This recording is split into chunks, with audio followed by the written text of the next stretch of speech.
Hey everyone, welcome back to the Hood Table one more again. It's your girl back with another TV show review. Come on in, please make sure you like and share the video and subscribe if you happen to be new here. And don't forget, we do have members, so hit that join button. You guys come on in so you can enjoy the show. You don't need Netflix, you don't need cable. Hop on YouTube, welcome to the Hood Table, where we chop up local and global events vocally.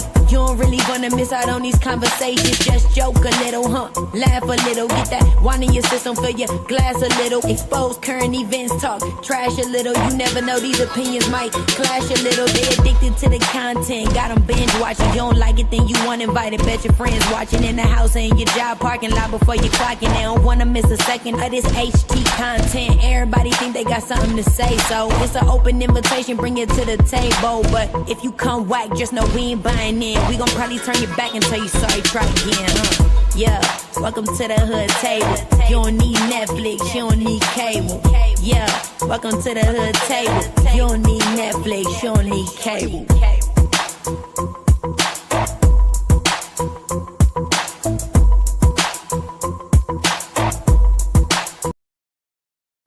Yes, again, welcome back to the Hood Table, you guys. Today we are going to be reviewing Power Raising Kanan. We are now on season 4, episode 3, and the title of the show was called Bygones. Now, you guys, you missed me for episode 2. We did the premiere episode review, but for episode 2, I was like, man, it still was kind of going at a steady, slow pace. I was like, I'm going to wait till episode 3 come around and then see what we can pick up from there to do a review on. So here we are, episode 3. And the title of the show, again, was called Bygones. And please, again, make sure you like and share the video, please, and thank you very much. Now, as the shows has been still kind of steady, still kind of going kind of slow, things are happening, And then last episode, we saw how Rock had found out that her brother Marvin had been meeting up with Tony Danza. I still call him Tony Danza. He'll always be my Tony Danza. But, in this show, he's playing Stefano Marchetti, okay? The Godfather of New York City, of the mafia scene. He's the most powerful man in town. But she tried her best to play it off as if she already was aware. When her attorney was talking to her in that diner, it's like, yeah, word on the curb, word on the street is your bro been meeting up with Marchetti. And she was like, oh, yeah, I forgot. Yeah, that's right. And then also last episode, Uncle Marvin, who is still being an errand boy for Stefano, he felt like he had no choice but to kill that man who he was supposed to just shake up. He was supposed to just put some fear in his heart, right? He was supposed to just send a little message from the big man. Instead, now feeling, how the man was getting a little lippy with him. He just had to put a bullet on him. He just couldn't walk away from all that smart talking, that back talking, that lip yakking, right? Lip thumping that he was doing. And then last time we did discuss also how we strongly believe that Uncle Marvin and Stefano are eventually going to have a beef. Do y'all believe that? Because that is what I truly believe, that eventually they are going to knock heads, okay? Because he got him really running around doing all his dirty work. Where your people's at? He talking about he don't like to mix certain things together, but he didn't let Rock know that he's using his brother to run some of his errands. And he also made it very clear in a subtle type of way to Marvin that, he's trying to not mix things up. And that's when Marvin was like, man, she ain't the boss of me, Anyway, so Marvin is still, doing side jobs for Stefano. And I think that is going to be a setup in the end. I think Marvin is going to be set up to fall for some of these side jobs that he's, handling for Stefano. But not only that, but Uncle Marvin also forced the Asian to fire their nephew. Now, we saw how the nephew was stealing. Marvin realized he was stealing from them. He had stuff all down in his dirty drawers. He was like, drop drawers, nigga, drop drawers. The dude dropped them drawers, and then all this dope fell out, and I'm like, ew. Make sure you watch that real good. But anyway, the dope heads, they don't mind how dirty and stinky it is. If they pull it out your ass, they'll still take it. But anywho, moving right along. So not soon after that, Neek showed up at an Asian spot, sweating them for now, doing business with Rock. And after they done handed over all the dope and the stash, of course, Neek couldn't leave any witnesses behind. After putting a bullet in each one of them, the nephew, though, should feel very lucky that he was fired. He wasn't there. He had the day off, a permanent day off, okay? So he should feel pretty lucky that he wasn't there because I'm sure it would have been nothing for Neek to put him down also. But then he had to kill the attorney man, Neek. He done up and killed the attorney who was representing Rock and her family. Then he killed the Asians, Richard and Sonny at the store. The grandpa was like, forget this shit. I'm out of here. Deuces. Okay, but unless he wants to be buried right next to his kin, like right next to his kin, then he better agree to stay in business with Rock, right?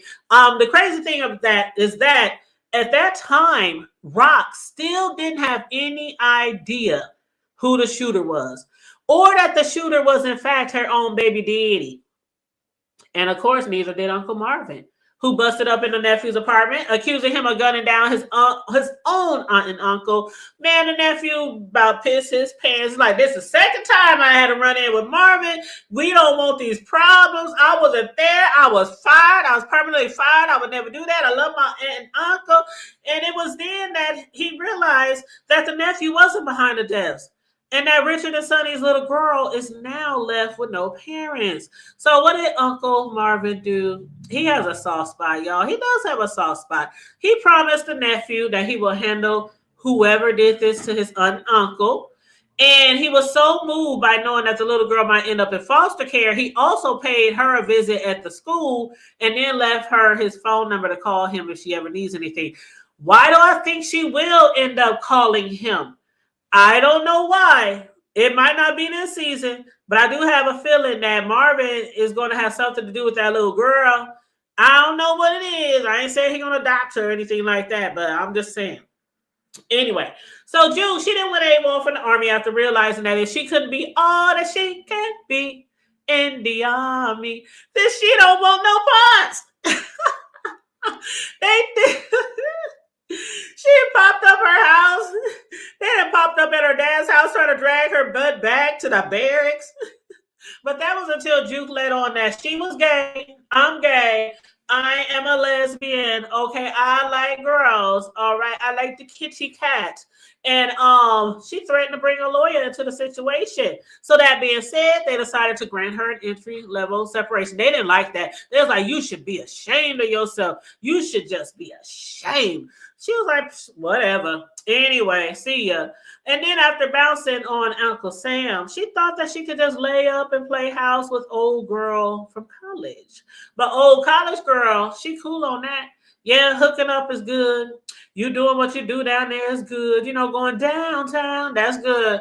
But we ain't shacking up, boo. She got other things, you know, on her mind. She trying to get her life right, you know, get her college on and everything like that. You know, she's looking out for her future, not for her relationship. So realizing that music has never been her forever plans, after running some errands, Juke enrolled back in school. Then later met up with her cousin Kanan. Now, one of the topics of discussion was the whereabouts of Famous, who she was told by Marvin skipped town. But per Kanan, a lot of folks are saying that he might be talking to the po-po. Is that right? Juke was looking at him like, you lying to me? You lying to me? Because she's like, he ain't never snitched. He ain't the type of snitch. But the police did take him down, you know, to be questioned after, you know, the murder of Freddie, his neighbor. Y'all remember that? The neighbor that Fame shot in the hallway. Juke was like, ain't no way Fame's a snitch. So Juke figured Fame is just, you know, somewhere in LA with his sister hollering at every girl that he see on the beach or in the car, or, you know, how Fame is. But you know how them light skins was back then. Them Albie shorts back then. But anyway, Kanan has been really looking out for his grandmama, Grandma Joyce. I think that's her name, Joyce. Who still forbade him from revealing her illness to the rest of the family.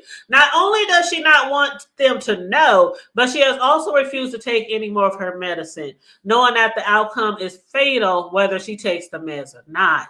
And being that her cancer has spread throughout her body, Kanan continued to plead with her to please just allow everyone at least one more chance to visit with her. On the other hand, Kanan's girlfriend, she had a run-in with Neek. Child, if looks could kill. Child, she had a run-in with Neek on the stoop of Kanan's crib. Now, had she known who that nigga really was, she would have been the one apologizing to him. She would have been like, I'm sorry, sir. I'm sorry, boss. I'm sorry. I should have looked where I was going. I should have told that I wouldn't have been in the way when you came on this day to accidentally bump into me. She would have been like, I'm sorry, whatever, you good. But nah, she turned and looked at him like, excuse me, nigga. You can't say excuse me, man. He must have turned around and gave her the look. Like if looks could kill. And he slowly started walking her. Did you see her ass? She took flight. That girl turned around so fast and started walking off. That fast little walk. Like, I ain't running, but I'm going to walk real fast. But she turned around and started walking because she saw that look. And she don't know who he is. But that's one of them looks where you be like, I'm going to just cross the street. That dude over there look crazy. So I'm going to just cross the street. All right. But yeah, she turned around, ran up in the apartment, insisting that Kanan find somewhere safer for them to lay their heads at night. And they did. They did go apartment hunting. They saw some places that were not anywhere near as good as the one they had. And unfortunately, on one of them, the apartment manager realized that he would be renting to a very young Black couple. So he lied. Saying that the apartment was just rented a few days ago, even though that very morning his girlfriend Crystal was told the apartment was still vacant. So they know what time it is. Kanan was like, shit, fuck you in your raggedy ass apartment. We don't need no apartments. We can go find something else. So they did, however, end up at that other place, and they coerced the manager to take in a nice lump of cash to cover darn near 6 months of rent, since they didn't have any good credit. The manager was like, hey, when you want to move in, here's the key. I know you are going to be very, very happy here. I was cracking up because that's what people used to do back in the day too. They just run up a whole bunch of money to these landlords, and then shit, the landlord don't ask no questions at all. Now, Uncle Lulu, he's managing. Y'all need to let me know how y'all feel about this. He's managing that Rilla guy, and every time they say his name, I think of Glorilla. But he's managing that Rilla guy or helping him with his music career or whatever. I'm not so sure if he's made the right choice though. Seeing how hot-headed he is, the dude was in jail, stuff like that. But the attorney or whoever that person was that they was talking to about the music, he most definitely did not use the right choice of words when speaking about his upbringing. Did y'all hear what he said? Did y'all catch what he said? For some reason, I feel like that's going to come to bite him in his ass. Literally, the white dude, he was talking about, his upbringing, what his parents used to do. And he told them, I still keep money stashed in my crib just like my parents used to do. I don't know why, but I still keep money stashed up. You don't tell that to some hungry niggas. I mean, they there to get an advance. They broke. They trying to get an advance to get his music career up and running. And he just literally told him where the money at. Anyway, he said that right in front of Rilla, who was pretty much begging for an advance. Y'all let me know how y'all feel about that. But Lou, who also, he also had a very emotional moment at AA. He's been doing pretty good, staying out the streets, helping running the bar, the club, trying to help musicians and whatnot, keeping his nose clean. But he had a very emotional moment at AA. After reaching a milestone, with therapy, he stood up and he spoke from his heart about how he was so close to hanging himself in rehab. And Rock had no idea. This man had tied the rope up and everything. Then he caught a glimpse of himself in the mirror and realizing that he didn't even recognize his own self when he saw his reflection in the mirror. So he said he felt sorry for the man that he had become. And that is what he started focusing on finding himself. Now, Rock, not knowing how close she was to losing her baby brother in that rehab center, she basically is telling him, you know what, bro? You know what she told him when she went to the rehab? She told him, not this time at the session, but before, she had told him, stay out the streets. She'll handle things from now, keep your nose clean, just do what you got to do to, better yourself. And so she told him again, just promise me that, you'll just take care of yourself. Just promise me that you'll take care of yourself. So before heading over for dinner, they had a little sister brother, come to Jesus moment or whatever you want to call it. But speaking of dinner, the din at grandma's house.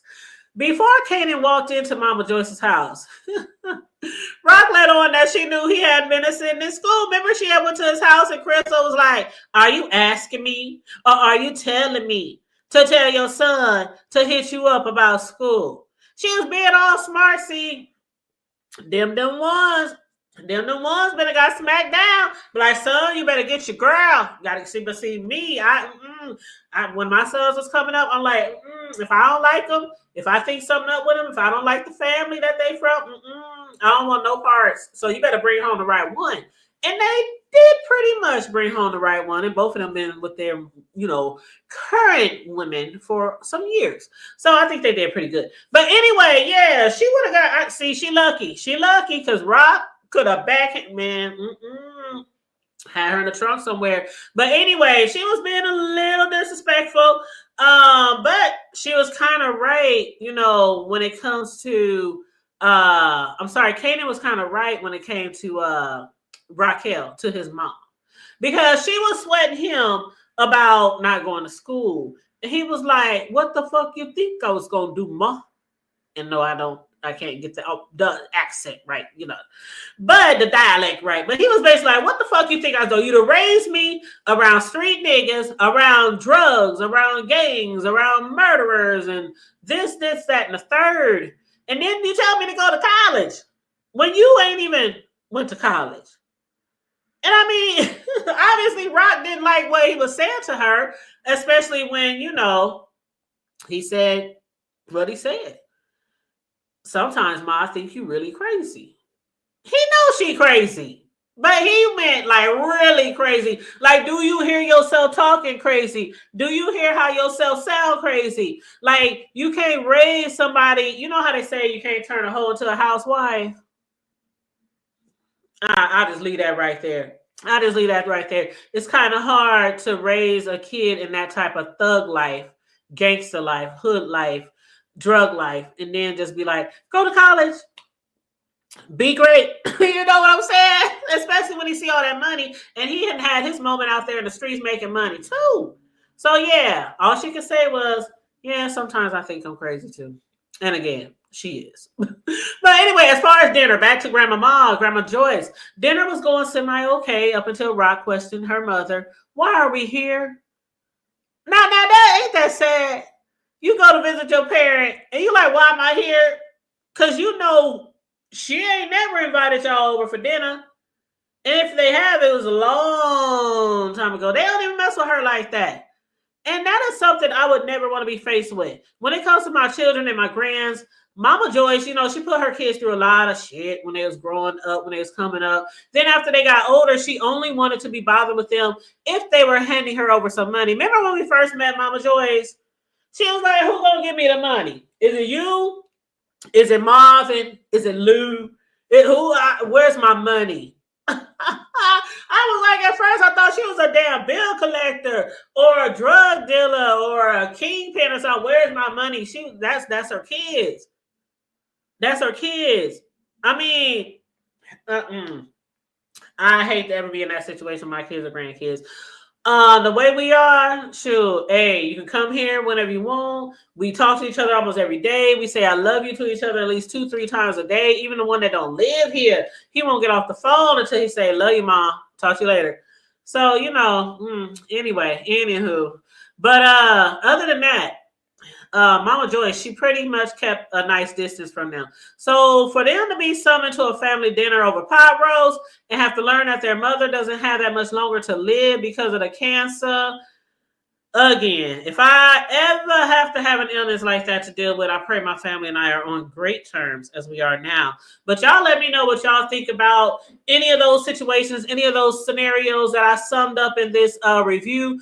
I will be back once episode 4 comes out. What is it, Friday? When it comes out? Oh, Friday. Okay, I got some things to do this weekend. I got some things to do. I got a birthday party cake order for a 60th, a beautiful 60-year-old lady's birthday. So I'm gonna start working on that Friday and finish it Saturday. Then I'm supposed to get my grandchild Saturday evening. So I probably won't be back till Sunday or Monday to do the review on episode 4. So you guys make sure you watch it so you can catch me on the review. I don't know if I'll be live or if I'll just do a live recording and then open it up for the viewers. I don't know yet. But anyway, you guys, I hope you enjoyed the review. Please make sure you like and share the video. If you didn't on your way in, please do it on your way out. Also, feel free to subscribe if you happen to be new here. And if you want to donate to the platform, feel free to hit the Cash App, hit your sister up to donate to the platform. $ the Hood Table 402 will do. And on that note, stay safe, be blessed, remain vigilant at all times. And as we always say, always remember to keep it hood.